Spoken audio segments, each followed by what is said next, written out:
question. Okay, so today's topic is being a master of storytelling.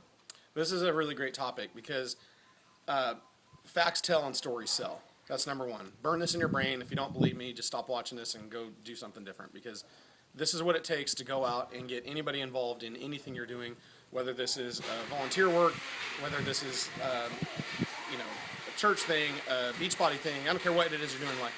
So Ann and I were talking about what it takes in this whole storytelling thing. And it made me first think of Peter Guber. Peter Guber's a billionaire. He used to be the president, CEO of Sony Columbia Pictures.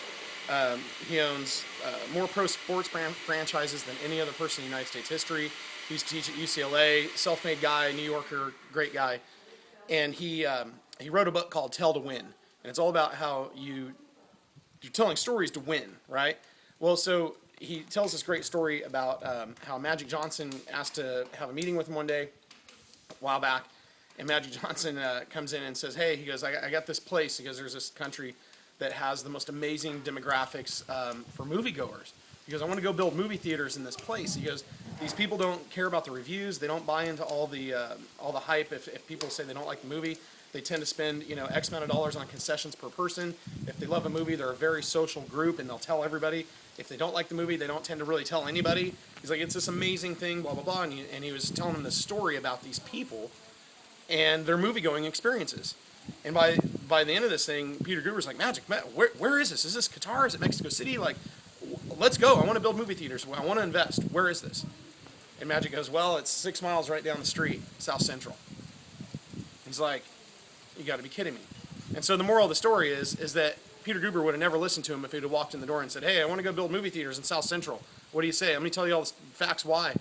Because he would have facted him to death, And so the end of that story is that they created the most profitable, successful chain of movie theaters in United States history. And they did it in the ghetto. Many ghettos. And so then, fast forward, and guess who owns the Los Angeles Dodgers now? Magic Johnson and Peter Guber. They're business partners. Because that deal went so well, the relationship went together so well, that now they just bought the most famous sports franchise in world history, the freaking LA Dodgers, right? And it started with Magic Johnson telling a story. Not facts. Facts tell, stories sell. So Peter Guber wrote a book called Tell to Win. It's one of the best books you could ever read because it really helps you encapsulate your things into a story and learn how to take these things in your head. And instead of like maybe in terms of Shakeology, and you're going to have 70 fun facts about Shakeology, and it's going to make you poop, and it's going to prebiotics, and it's got probiotics, and it's antioxidants, and it has enzymes, and it's protein, and it's phytonutrients, and it's just so awesome. And it's got ginkgola in it, and it's got jigabala in it, and it's got coconuts in it, and it's got all this stuff, and you got to have it. They're going to freaking go, right? I'm saying, hey, let's go build movie theaters in the ghetto. It ain't going to work. You got to tell them a story. You got to say, hey, all I know is this fills me up. It tastes awesome. It's so inexpensive compared to any food I get. And, hey, all I know is I feel great. I don't know. I just know you need to check it out. Right? You tell them a little story. It's a mini story. It doesn't have to be much. It's just a little one. Right? And so Peter Guber had a story in his book about when he went to do a deal in Las Vegas one time. He owned the AAA Dodgers. This is before they bought the Pro Dodgers. So he owns the AAA Dodgers. He goes to Vegas with his team of people, has a meeting with the mayor, and he wants the mayor to go, build him a brand new stadium for his AAA Dodger franchise.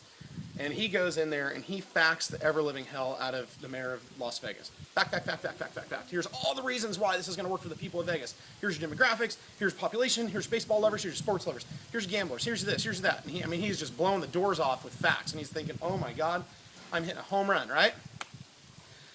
Gets done this presentation, and the mayor's response was this. Hey, let's make another Rain Man here. Let's make another casino movie here. Because Peter Guber was, chairman and CEO of Sony Columbia Pictures. He didn't care about the presentation. He wanted to make another movie. So Peter Guber gets in his car. They all leave, heading back to L.A., back to the airport to L.A., whatever. And this he called him this kid sitting in his car. He's Mr. Ivy League MBA, one of his business guys. He says, hey, Peter, it sounds like you left Story in the car. Peter's like, what the hell? Who? He's like, I almost bounced this kid out of my car. And he goes, no, I had to check myself and think about it for a second. He's like, I facted that guy to death. He goes, I did leave story in the car. He goes, I didn't tell the guy a story at all. He goes, I killed that deal. And that's what we do. We go out and we kill the crap out of deals every day by facting people to death. You've got to tell a story. You've got to share your story. Hey, all I know is I lost like 45 pounds in 90 days. I feel great. I quit snoring. I don't know. All I know is you need to check it out. I feel awesome. I look great. Life's great. I don't know. You know, there's so many versions of ways to tell that story. And the best thing you could ever possibly do when you're telling your story to other people is you have to relate to them. You have to be relatable. If you're not relatable, you fail, right? So let me give you an example. I don't tell a skinny guy a fat guy transformation story. I don't tell an obese guy a skinny guy transformation story. You know what I mean? If I'm talking to a single mom, I want to find a single mom story. If I find a stay-at-home mom who's thinking about this business and she's talking about how she needs to make some money and if she could just make X amount to take the pressure off their family situation, I don't even tell them my own story. I'll tell them Hillary Kelly's story or somebody else. If somebody's a professional, like an attorney or a CPA or something, I might tell them Dave Ward's story. You need to know other people's stories. It's not all about your story. You do, in fact, need your story, and your story can be in progress, right? But catalog these stories.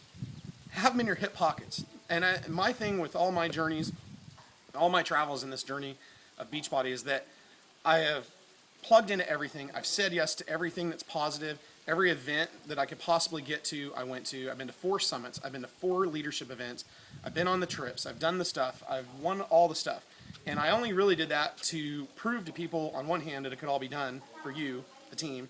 And on the other hand, it was so that I could learn from the best people ever, whether it's in a social situation like we're in right now in Hawaii, whether it's at a dinner, whether it's hallway time like Tommy and I always talk about, Tommy Weigert. We always talk about hallway time because we've learned some of the most priceless things ever just walking from point A to point B. And why are we there? Because we happen to say yes to this event. The speaker could have blown. It could have been the worst speaker. And we walked out of a speaker one time and we're like, dude, this guy was awful. What the hell? And then we walk and talk and walk and talk. And then next thing you know, Josh Spencer walks in and then we're talking football. And then next thing you know, we're talking shop. And then we get this aha moment because we learned one thing. So when you find reasons to not go to things, to not go to events, because of what? Because of money, because of time. Oh, I'm going to be gone for my kids. I'm going to be this for that. Guess what? This is how you're going to put your kids through college. This is how you're going to put yourself through retirement.